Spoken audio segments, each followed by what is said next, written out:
moto oyo alobi soki nasali mabe limbisa ngai na oyo alobi nasali mabe limbisa ngai bakokani te.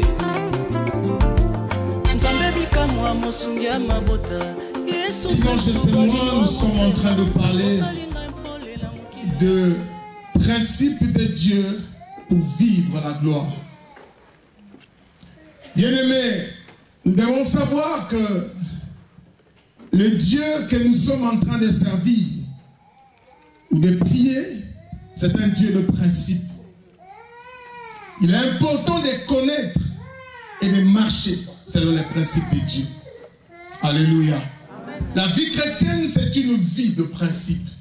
Tu ne peux pas aller loin si tu ne connais pas les principes de la vie chrétienne. Beaucoup de gens tâtonnent. Beaucoup de gens n'arrivent pas à progresser. Simplement parce qu'ils ne connaissent pas le principe de Dieu. Alléluia. Et cette année, comme on a dit, c'est une année de gloire.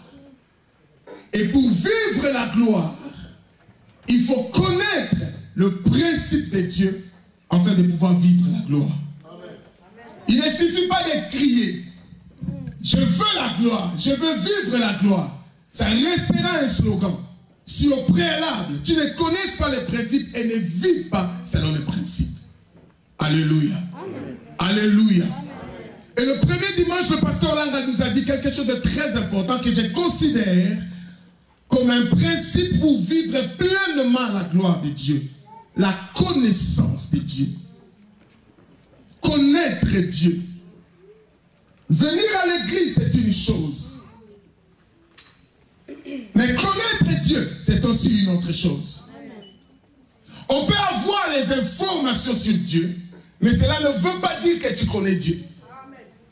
Le pasteur peut te connaître, mais cela ne veut pas dire que Dieu te connaît. Beaucoup de gens, frères, il y a des gens qui servaient Dieu sans les connaître. Mais nous voulons voir une église qui connaisse le Seigneur. La force d'une église, ce n'est pas le nombre de gens, mais la force d'une église, c'est avoir les membres qui connaissent Dieu. Vous savez, la connaissance de Dieu influence même notre façon de vivre. Daniel dit, le peuple qui connaîtront leur Dieu agira avec. Connaître ce Dieu que tu sais, qui il est, qu'est-ce qu'il veut. Lorsque les problèmes arriveront, tu diras comme Paul, je sais, je connais les dieux que je crois. C'est important, frère. Ça ne sert à rien de venir à l'église, crier Dieu. Moi, je suis de l'église car c'est bien bon. Mais est-ce que tu connais Dieu? Encore, est-ce que Dieu te connaît? Alléluia. Et comme on a dit, bien aimé, connaître, c'est un verbe tellement profond. Cela veut dire que être en relation intime et profonde avec Dieu. C'est de la même manière que ce verbe on a utilisé quand la Bible dit Adam connu Ève. C'est entrer en intimité d'une personne. Ça, c'est connaître Dieu. Tu ne peux pas crier, moi je connais Dieu. Mais on reconnaîtra que tu connais Dieu quand les problèmes arriveront. Et là, les amis de Daniel pouvaient dire, même si tu nous jettes, même si Dieu ne nous délivre pas, nous n'allons pas nous prosterner. Est-ce que tu peux dire, même Dieu s'il ne me donne pas le mariage, je vais continuer à le servir parce que je le connais.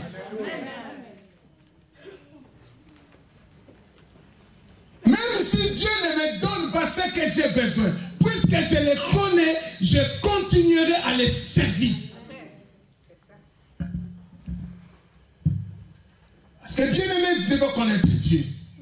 La deuxième chose, ou le deuxième principe, c'était la révélation de Dieu. Avoir la révélation de Dieu. Alléluia. Pas avoir la révélation, mais la révélation de Dieu. Moi, je dis souvent, c'est lui qui connaît Dieu et c'est lui qui a la révélation de Dieu. Si tu connais Dieu, tu auras sa révélation. Alléluia. Vous savez, j'étais en train de méditer un texte de la vie d'Abraham. Souvent, quand Dieu se manifeste dans la vie d'une personne, il se présente, n'est-ce pas? Il s'est manifesté dans la vie de Moïse, il a dit je suis, je suis. Mais quand il s'est manifesté dans la vie d'Abraham, dans le Genèse chapitre 12, il ne s'est pas présenté. Il s'est présenté après, comme le Dieu Tout-Puissant. Mais avant, il ne s'est pas présenté. Dieu a sa façon de se manifester. Vous savez, Abraham, avant que Dieu se manifeste dans sa vie, Abraham ne connaissait pas Dieu. Mais Dieu connaissait Abraham. Même si, Dieu dit, mais avant que tu crois en Christ, Dieu te connaissait. Même si tu ne connais pas Dieu, Dieu avait déjà un plan pour Abraham. Avant qu'Abraham puisse le connaître, Dieu avait déjà tracé un plan pour Abraham. Non, avant que je puisse le connaître, il avait déjà fait un plan pour moi. Et quand je le connais, la Bible dit, à tous ceux qui le connaissent, ils trouveront les chemins tracés dans leur cœur. Tu ne peux pas connaître Dieu si au préalable Dieu ne se révèle pas dans ta vie. Alléluia. Église, la force d'une église, ce n'est pas le membre. C'est les peuples qui ont la connaissance de Dieu.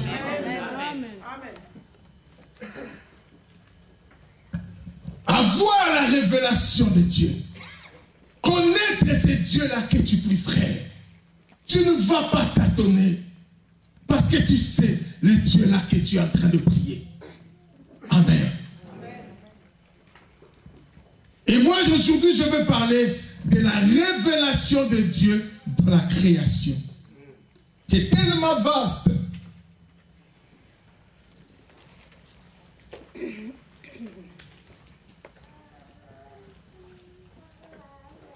Tellement vaste, bien-aimé. Il y a 3 choses que j'aimerais dire, partager peut-être ce soir, cet après-midi. La première des choses, je veux parler de l'existence de Dieu. La deuxième des choses, de la révélation de Dieu. Comment Dieu se révèle dans la création et pourquoi il se révèle. C'est bien que Dieu se révèle, mais comment il se révèle et pourquoi aussi il se révèle. Alléluia. Genèse chapitre 1 nous dit une chose très importante. Vous savez, j'ai compris une chose, frère. Depuis toujours, les besoins, le désir de Dieu, c'est de rester avec l'homme. L'homme, c'est une créature à part entière. Dieu veut vivre avec l'homme. Dieu veut communier. Dieu veut marcher avec l'homme depuis toujours. C'est pourquoi Dieu fait tout pour que l'homme puisse les connaître. Alléluia. Genèse dit au commencement Dieu. J'ai essayé de fouiller la Bible. J'ai compris une chose, frère. Que le Dieu que nous prions, frère, c'est un Dieu qui existe. Tu ne peux pas trop vivre la gloire si au préalable tu ne crois pas l'existence de Dieu. Non, frère.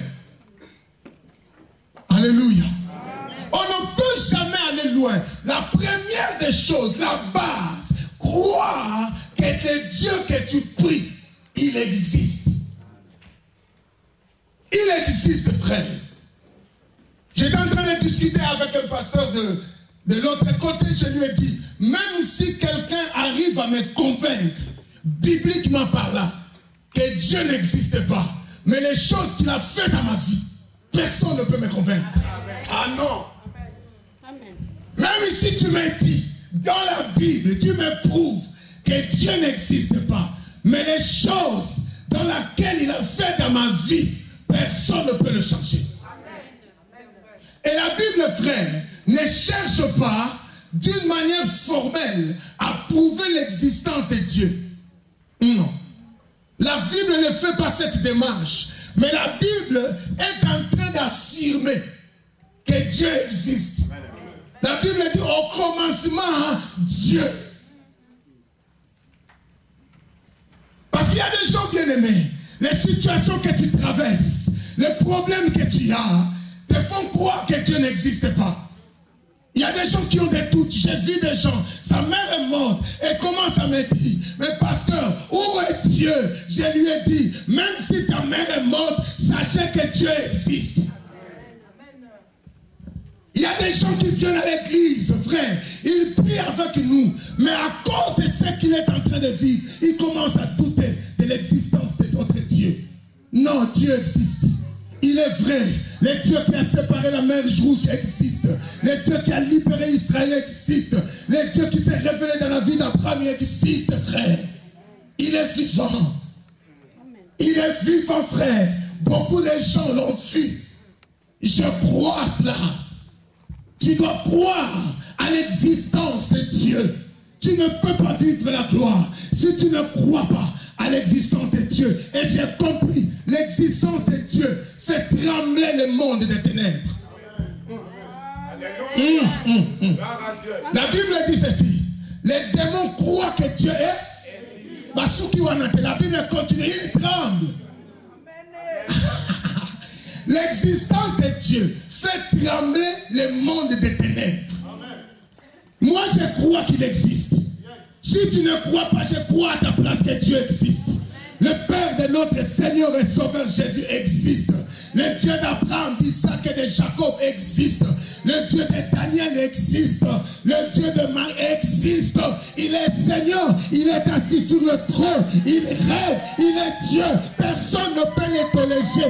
Personne, frère. On ne l'a pas fait Dieu. On ne l'a pas voté. Il existe par lui-même. Il fait ce qu'il veut. Il dit un mot et la chose s'accomplit. Il fait des choses extraordinaires. Il guérit les malades. Il calme les faux. Il peut dire aux poissons que l'argent sortira. Il peut faire des choses. Aucun homme, aucun roi, aucun président, aucun ambassadeur, aucun magicien, aucun ne peut le faire. Il est le Dieu de gloire. C'est ce Dieu-là que je vous prêche. À toi qui me regardes à la télé, je t'annonce ce Dieu-là.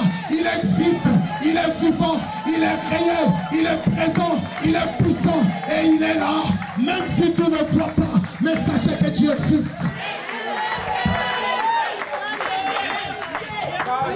Est-ce que pour croire que Dieu existe, il faut le voir? Il y a des choses que nous ne voyons pas, mais nous croyons que ces choses existent. Toi, tu vois les vents? Qui voit les vents? Oui, personne ne voit les vents, mais tous nous croyons que les vents existent. Non, Dieu existe. Ma foi est basée sur cela, frère.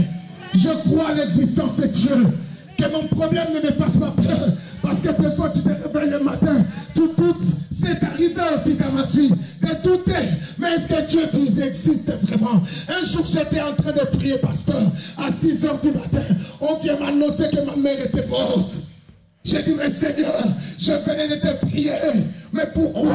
Dieu, il est là, il existe, il est réel, il est vivant. Ah, bien-aimé, même si tu n'as pas de chair de poule, les chairs de poule ne font pas que l'existence de Dieu. Non, bien-aimé, non. C'est pas parce que les gens sont tombés, tu vas me dire que Dieu existe. Que les gens tombent ou pas, mais Dieu existe. Non, frère. Ah. Tu dois croire à l'existence de Dieu, frère. La Bible dit que ceux qui s'approchent de Dieu, moi j'aime ce verset, que ceux qui s'approchent de Dieu doivent croire que Dieu existe. Si le diable tremble parce qu'il croit que Dieu existe, moi je saute dans la joie parce que je crois que Dieu existe. Mon Dieu est vivant. Le Dieu de Langa est vivant. Je le crois. Le Dieu de Casse est vivant. Quand tu viens, tu entres ici. Il ne faut pas simplement qu'on te touche pour voir le miracle. Mais la simple raison d'entrer, tu crois à l'existence de Dieu, tu recevras le miracle. Et je dis à quelqu'un qui croit à l'existence de Dieu, reçois le miracle de la part du Seigneur.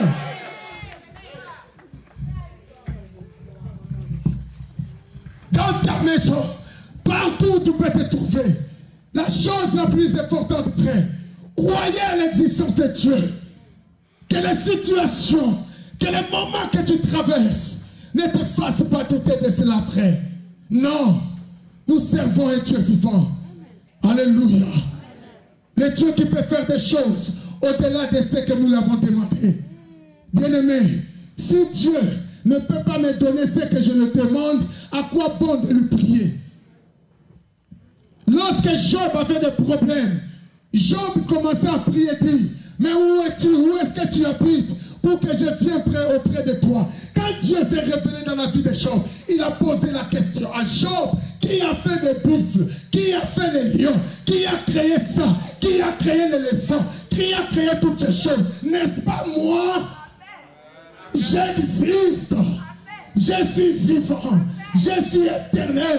Le créateur de toutes choses. Le Père des orphelins. Le mari de veuves. Le Dieu de gloire. C'est lui qui peut donner la vie. Là où il n'y avait pas de vie, Lazare était mort. Personne n'avait donné la vie à Lazare. Il n'y a que celui qui a la vie qui peut donner la vie. Il n'y a que celui-là. Jésus n'a pas la vie, mais Jésus est la vie. Avoir la vie, c'est une chose. Être la vie, c'est aussi une chose. Il y a des gens qui croyaient qu'ils avaient la vie, mais cette vie était partie. Mais Jésus est la vie. Personne n'a tué Jésus. Lui-même, il a accepté, frère. Tu as déjà vu un Dieu être tué? La Bible dit qu'il a accepté de mourir. Il a accepté. C'est un choix. Il a donné sa vie. Vous savez, à la croix, c'est là où Jésus a fait l'échange.